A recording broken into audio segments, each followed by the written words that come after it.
Hello जय नमस्कार मेरे प्यारे बच्चों। अगर आप भी बिहार बोर्ड क्लास 12 में पढ़ते हैं तो इस वीडियो को बिल्कुल स्किप मत कीजिएगा, क्योंकि इस वीडियो में लेकर आ चुके हैं सॉन्ग ऑफ माई सेल्फ के मोस्ट वीवीआई ऑब्जेक्टिव क्वेश्चन, वो भी एकदम आसान भाषा में, क्योंकि इस वीडियो में इंग्लिश से हिंदी कर करके आप लोग को ऑब्जेक्टिव को पढ़ाया जाएगा। ठीक है, तो चलिए वीडियो को फटाफट शुरू करता हूँ। उससे पहले आप लोग वीडियो को लाइक करके चैनल को सब्सक्राइब कर दीजिए। ठीक है, तो पहला नंबर क्वेश्चन में यहाँ पर आपसे पूछा क्या जा रहा है कि who is the author of leaves of grass. यहाँ पर हो जाएगा राउट हो जाएगा। ठीक है, जो कि इसका हिंदी यहाँ पर क्या होता है, जो कि लीव्स ऑफ ग्रास के लेखक कौन है, तो इसका राइट आंसर निम्न में से कौन सा हो जाएगा, तो वाल्ट व्हिटमैन हो जाएंगे इसके राइट है। ठीक है, जो कि बहुत ही इंपॉर्टेंट क्वेश्चन है। तो राइट आंसर आपका ऑप्शन नंबर यहाँ पर D is the correct answer हो जाएगा। यहाँ पर राउट होगा लेकिन ऑथर लिखा गया मिस्टेक से। इसमें पूछा जा रहा है कि what is the grass dash for every atom belonging to me as good belongs to you is written by, जो कि इसे छोटा कर लेते हैं। आप लोग को ऑप्शन नहीं दिखाई दे रहा होगा।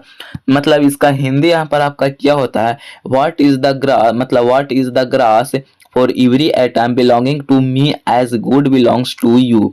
मतलब यह पंक्ति किसकी है, मतलब यह पंक्ति किसकी है और किसने लिखा, तो वह वाल्ट व्हिटमैन की यह पंक्ति है। तो राइट आंसर आपका ऑप्शन नंबर क्या हो जाएगा, तो b is the correct answer आपका यहाँ पर हो जाएगा। ठीक है जी, तो चलिए तीसरा नंबर क्वेश्चन पर। इसमें पूछा जा रहा है कि who is the speaker in the poem song of my self, जो कि इसका हिंदी निम्न में से कौन सा होता है, तो सॉन्ग ऑफ माई सेल्फ कविता में वक्ता कौन है। स्पीकर का हिंदी यहाँ पर होता है वक्ता, तो इसका वक्ता कौन है, तो लेखक स्वयं है। तो राइट आंसर आपका ऑप्शन नंबर क्या हो जाएगा, द पोएट हिमसेल्फ, मतलब स्वयं लेखक ही है, मतलब इसके कौन, तो स्पीकर मतलब वक्ता। तो right answer c is the correct answer यहाँ पर हो जाएगा आपका। ठीक है, इसमें क्वेश्चन में क्या पूछा जा रहा है आपसे कि the past and present wild has been taken from, मतलब the past and present wild या किस पंक्ति से लिया गया है। ठीक है, तो चार का राइट आंसर निम्न में से क्या हो जाएगा आपका, तो सॉन्ग ऑफ माई सेल्फ से लिया गया है। क्या, सॉन्ग ऑफ माई सेल्फ से लिया गया है। तो राइट आंसर आपका ऑप्शन नंबर क्या, c is the correct answer यहाँ पर आपका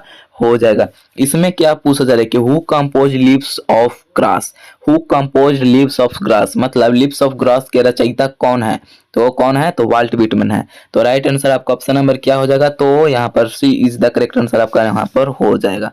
ठीक है, इसमें क्या पूछा जा रहा है कि the world school sustain for in song of my self, जो कि इसका हिंदी नियम में से क्या होता है, तो सॉन्ग ऑफ माई सेल्फ में स्कूल शब्द का अर्थ क्या होता है, मतलब स्कूल शब्द का अर्थ क्या है, तो यहाँ पर क्या होता है, तो सिस्टम ऑफ थॉट होता है, जो कि सिस्टम ऑफ थॉट्स का हिंदी यहाँ पर होता है विचारधाराएं।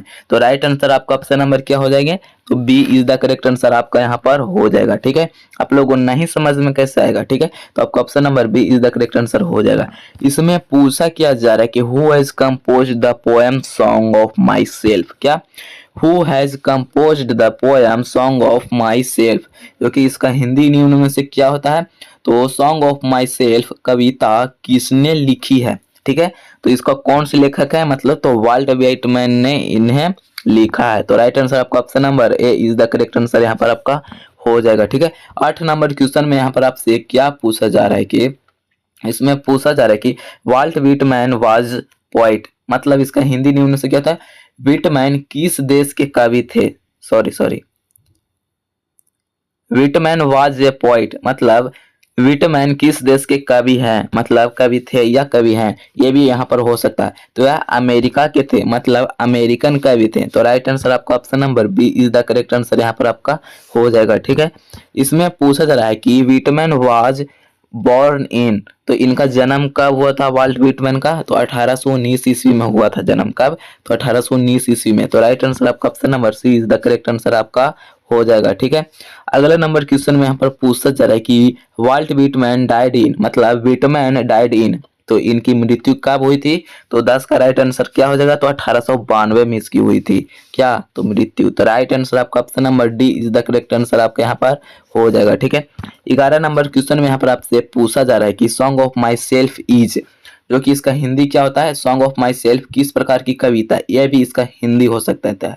ठीक है, तो यह एक प्रकार का किस प्रकार का यह कविता है, तो राइट आंसर हो जाएगा यह एक प्रकार का लिरिक्स है। क्या, लिरिक्स, मतलब कहने का मतलब यह एक प्रकार का धुन है। तो राइट आंसर आपका option number a is the correct answer यहाँ पर आपका हो जाएगा।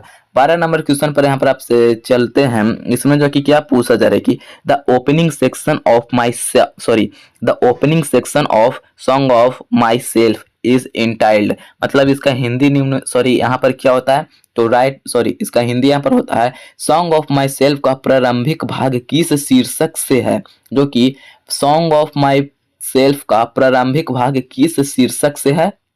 तो राइट आंसर यहाँ पर हो जाएगा द सेलिब्रेट माई सेल्फ, क्या the I celebrate my self, इसका राइट आंसर हो जाएगा। इसी मतलब इसी शीर्षक से या पंक्ति को लिया गया है या इसी जोड़ा गया है, जो आप लोग समझ लीजिए। तो राइट आंसर आपका option number B is the correct answer आपका यहाँ पर हो जाएगा। ठीक है, इसमें पूछा जा रहा है कि who is the speaker in song of my self I celebrate my self, जो कि इसका हिंदी निम्न से क्या होता है इसका हिंदी यहाँ पर होता है song of my self I celebrate my self में वक्ता कौन है, जो कि इसमें स्पीकर को पूछा जा रहा है। तो वक्ता कौन है तो वाल्ट व्हिटमैन जी हैं। तो right answer c is the correct answer आपका यहाँ पर हो जाएगा। क्या c is the correct answer हो जाएगा।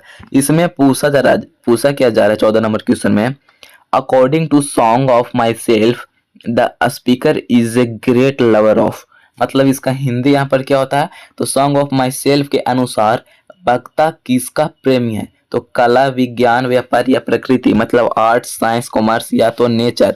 तो राइट आंसर निम्न से कौन सा हो जाएगा, तो किसके हैं तो नेचर के, मतलब प्रकृति के या दीवाने हैं। तो राइट आंसर आपका option number D is the correct answer यहाँ पर आपका हो जाएगा। ठीक है, 15 नंबर क्वेश्चन में यहाँ पर आपसे क्या पूछा जा रहा है कि Walt Whitman has written the poem, मतलब Walt Whitman has written the poem, और जो कि इसका हिंदी यहाँ पर क्या होता है तो वाल्ट व्हिटमैन ने कौन सी कविता लिखी है। तो निम्न में से आप लोग देख के मार लीजिए कौन सी कविता लिखी है, तो यहाँ पर हो जाएगा सॉन्ग ऑफ माई सेल्फ। तो option number c is the correct answer यहाँ पर आपका हो जाएगा। क्या c is the correct answer हो जाएगा।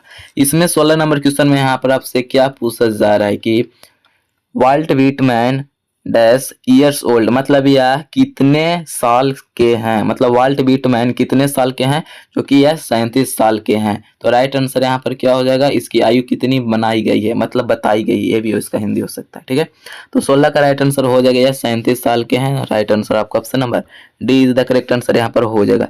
इसमें पूछा जा रहा है कि hoping to cease not till death is a line from, मतलब इसका हिंदी यहाँ पर होता है hoping to cease not till that, यह पंक्ति किससे ली गई है। ठीक है, तो यह पंक्ति hoping to cease not till date यह पंक्ति किस से ली गई है, तो sweetest love I do not say, या सॉन्ग ऑफ माई सेल्फ से, द सोल्जर या फायर हिम। तो यह किस पंक्ति से ली गई, तो सॉन्ग ऑफ माई सेल्फ से ली गई। क्या तो राइट आंसर आपका ऑप्शन नंबर क्या हो जाएगा, तो b is the correct answer यहाँ पर आपका हो जाएगा। ठीक है, इसमें पूछा जा रहा है कि I celebrate my self and sing my self is written by, मतलब इसका हिंदी यहाँ पर क्या होता है I celebrate my self and sing my self is written by, मतलब इसका जो कि I celebrate my self and sing my self का लेखक कौन है, तो वाल्ट व्हिटमैन है। तो राइट आंसर आपका ऑप्शन नंबर क्या हो जाएगा, तो वो option number a is the correct answer यहाँ पर हो जाएगा आपका। इसमें पूछा जा रहा है कि in the first line of the poem song of my self is the poet, जो कि इसका 19 नंबर का हिंदी यहाँ पर होता है आपका सॉन्ग ऑफ माई सेल्फ की पहली पंक्ति में कवि कौन है, तो पहली पंक्ति में कवि निम्न में से कौन है, तो यहाँ पर हो जाएगा वाल्ट व्हिटमैन। तो पहली पंक्ति का कवि यही है ना, जो कि राइट आंसर आपका option number D is the correct answer हो जाएगा यहीं पर। ठीक है, इसमें पूछा जा रहा है क्या कि 20 नंबर क्वेश्चन में यहाँ पूछा जा रहा है कि in the poem song of my self the poet for himself, जो कि इसका हिंदी निम्न से यहाँ पर हिंदी यहाँ पर क्या होता है, तो सॉन्ग ऑफ माई सेल्फ में कवि क्या करता है, मतलब क्या करते हैं। तो सॉन्ग ऑफ माई सेल्फ में कवि क्या करते हैं, हंसते हैं, रोते हैं, मतलब love, cry, sing, none of this. तो यहाँ पर क्या करते हैं, तो राइट आंसर क्या हो जाएगा, तो यहाँ पर यह गाना गाते हैं, तो मतलब सिंग्स, गाना गाना। ठीक है, तो राइट आंसर आपका option number c is the correct answer यहाँ पर आपका हो जाएगा। ठीक है, 21 नंबर क्वेश्चन में आपसे पूछा जा रहा है कि and what I assume you shall assume is the taken from, यह पंक्ति जो कि अंडरलाइन वाला है, यह पंक्ति किस कविता से, मतलब यह कहाँ से ली गई है, ये भी हो सकता है यह पंक्ति कहाँ से ली गई है, टेकन फ्रॉम। ठीक है, तो यह सॉन्ग ऑफ माई सेल्फ से ली गई। तो राइट आंसर आपका ऑप्शन नंबर क्या हो जाएगा, तो option number a is the correct answer आपका हो जाएगा करेक्ट। इसमें पूछा जा रहा है कि आई हार्बर फॉर गुड और बैड इज रिटन बाई, जो कि इसका हिंदी क्या होता है आई हार्वर्ड फॉर गुड और बैड, या किसने लिखा है? तो वाल्ट व्हिटमैन ने लिखा है। तो 22 का ऑप्शन नंबर क्या हो जाएगा? तो सी इज द करेक्ट आंसर हो जाएगा। क्या? C is the correct answer यहाँ पर हो जाएगा आपका। इसमें पूछा जा रहा है कि I celebrate my self and sing my self is from. तो 23 का मतलब इसका हिंदी क्या होता है? I celebrate my self and sing my self. यह पंक्ति किससे है? यह पंक्ति किससे है? तो सॉन्ग ऑफ माई सेल्फ से। मतलब ऑप्शन नंबर क्या हो जाएगा? सी इज द करेक्ट आंसर हो जाएगा। इसका क्या? C is the correct answer आपका हो जाएगा। इसमें पूछा जा रहा है कि 24 नंबर क्वेश्चन में dash work include leaves of grass and drum taps. इसका हिंदी यहाँ पर क्या होता है 24 का? तो यहाँ पर इसका हिंदी यहाँ पर होता है लीव्स ऑफ ग्रास और ड्रम टैप्स किसकी रचनाएं हैं? जो कि ये दोनों works include and leaves of grass और ड्रम टैप्स, जो कि ये तो वर्क्स इंक्लूड है। लीव्स ऑफ ग्रास और ड्रम टैप्स किन की रचनाएं हैं? तो यह वाल्ट व्हिटमैन की है। क्या? वाल्ट व्हिटमैन की। तो राइट आंसर यहाँ पर हो जाएगा ऑप्शन नंबर क्या? ए इज द करेक्ट आंसर यहाँ पर आपका हो जाएगा। मार्कर काम नहीं कर, option number a is the correct answer हो जाएगा यहाँ पर। इसमें क्या पूछा जा रहा है कि I permit to speak at every hazard is taken from. तो इसका हिंदी यहाँ पर होता है I permit to speak at every hazard. यह पंक्ति किससे है? मतलब किससे या किससे ली गई, ये भी हो सकते हैं यहाँ पर। ठीक है, तो इसका राइट आंसर निम्न में से कौन सा हो जाएगा? तो song of my self is the right answer यहाँ पर आपका हो जाएगा करेक्ट आंसर। ठीक है, इसमें पूछा क्या जा रहा है 26 नंबर क्वेश्चन में Walt Whitman worked as volunteer nurse in. जो कि इसका हिंदी होता है वाल्ट व्हिटमैन किस युद्ध में स्वयंसेवक नर्स थे? तो वॉलेंटियर का हिंदी होता है वॉलेंटियर नर्स का मतलब स्वयंसेवक नर्स। ठीक है, स्वयंसेवक। तो यह 10 सिविल वार के थे। तो 26 का राइट आंसर हो जाएगा 10 सिविल वार। सिविल वार आप लोग जानते हैं? नहीं जानते हैं तो कमेंट कर दीजिए आपका राइट आंसर। आपको ऑप्शन नंबर यहाँ पर आपका ए इज द करेक्ट आंसर हो जाएगा। अगर वीडियो को यहाँ तक दिखे हैं तो वीडियो को देखने के लिए बहुत बहुत धन्यवाद। तो चलिए अगले वीडियो में मिलते हैं, तब तक के लिए धन्यवाद।